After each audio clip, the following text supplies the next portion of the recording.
We want to look now at Mr. Biden's bid for the race for the nomination and how Democrats may respond with Democratic Congresswoman Lisa Blunt Rochester of Delaware. She endorsed Joe Biden's candidacy today. And Aimee Allison. She's president of She the People. It's a group that advocates for women of color in leadership positions. She is not supporting a specific Democratic candidate in the campaign. We welcome both of you to the NewsHour. Congresswoman Blunt Rochester, to you first. You're right out of the box saying you endorse Joe Biden for president. Why? Why is he the right person for 2020? Joe Biden is the right person for such a time as this. I've known Joe for 30 years as Delaware senator, vice president, but also as a friend. And when I think about his taking this step, I think about the past, the present, and the future. First of all, just the past, the record of accomplishments that he brings to the table.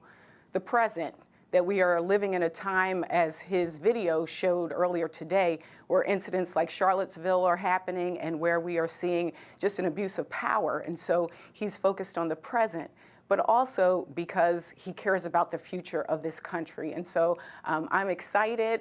Many of us, not just here in Delaware, but across the country, are excited about the campaign and feel that Joe Biden is the person that needs to be our next president. Aimee Allison, how do you look on Joe Biden's candidacy? Well, it's interesting to talk about past, present, and future. Joe Biden had the benefit of high name ID in his association with President Obama, which makes him beloved amongst African-American voters, particularly African-American women, who are the highest vote turnout Democrats and most loyal Democrats. But we really need to talk about also the past association with Anita Hill. And, you know, I think there's going to be a lot of questions about his relationship to not only Black women, but women of color in general, associated with how he handled the Anita Hill hearings back then, but also just a couple of weeks ago, how he handled the accusations of improper behavior toward former Nevada legislator Lucy Flores. I think that's the present. And you know, I think the future is really going to depend on you've got a candidate with high name ID who's entering into a very different world. This is a Me Too era and a Black Lives Matter era. You know, how is he able to appeal to a broad range of very enthusiastic key Democratic voters in the places that he needs to in order to gain the momentum? I think that that question is still out. Well, let's take two of the things that you just mentioned. Congresswoman Blunt Rochester, what about how he handled Anita Hill in 1991, being a very tough questioner of her when she was raising questions about sexual harassment by Clarence Thomas, and what's happened in the last few weeks? I think for Joe Biden, you know, I had the opportunity to have a conversation with him. I actually requested 15 minutes.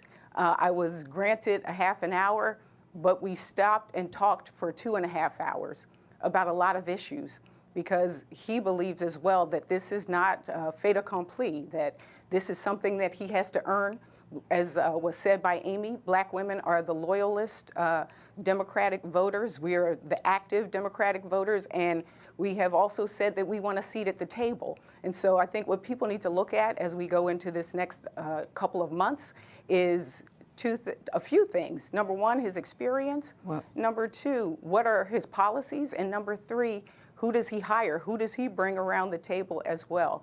One of the things that I can acknowledge for him is that, I just want to say this one last thing, is that what he does that is different than our current leader is that he acknowledges areas he needs to grow, and he moves forward and tries to grow. That's something we're not seeing right now in our president. I want to come back to Anita Hill. The New York Times is reporting today, this afternoon, that Anita Hill is saying she did receive a call from Joe Biden. His campaign is saying he called to apologize.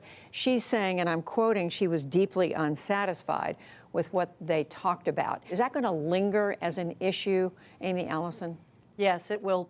Anita Hill was a young and very courageous law professor. When I was in college, watching the way that she was treated for standing up and speaking out, he allowed a lot of damage to happen in the decades since by having a cooling and chilling effect on women, Black women, and women everywhere in the country who dared to have the courage to speak out against harassment that they received at work.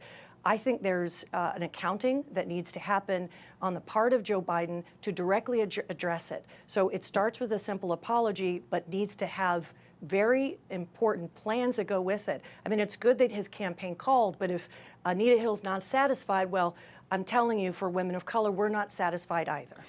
Congresswoman Blunt Rochester, just quickly, what is it that you believe Joe Biden needs to do in order to help people come around to his explanation and his apology? He has acknowledged that if he could go back and do it differently, he would have. But he also made sure that there were women on that Judiciary Committee so that a person would not have to face an all-white male Judiciary Committee. And I think the voters are going to really have to decide if the actions, because he has a long record. He has a long track record of many, many accomplishments. But there are also things that he has acknowledged he would do differently.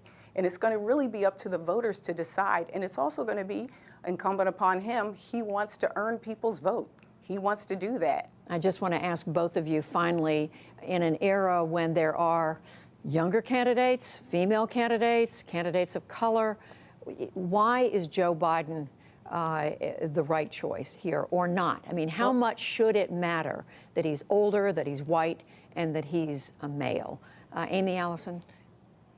That's a question we asked the 8 presidential candidates as part of the She the People Forum yesterday.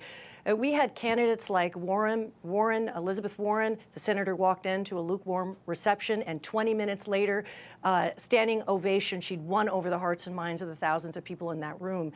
Bernie Sanders walked in to huge applause and left with a tepid response. And I think what we're going to find as Joe Biden enters the race, that he is really that we could see public opinion, we can see the opinion of these key Democrats, women of color, change as he goes into these series of debates and public appearances.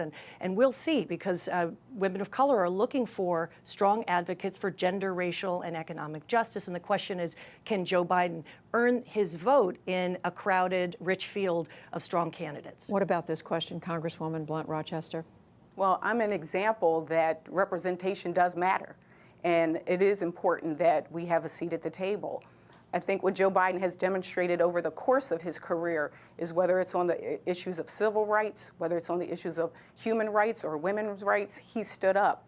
And also, whether it's about strengthening our economy, he stood up. And so what I would ask the voters and what I would ask the American people is to stay open-minded, to see his heart, see what kind of message he puts forward, and let him earn your vote. He's already earned mine. All right, we want to thank both of you, Congresswoman Lisa Blunt Rochester of Delaware and Aimee Allison of She the People. Thank you both. Thank you. Thank you.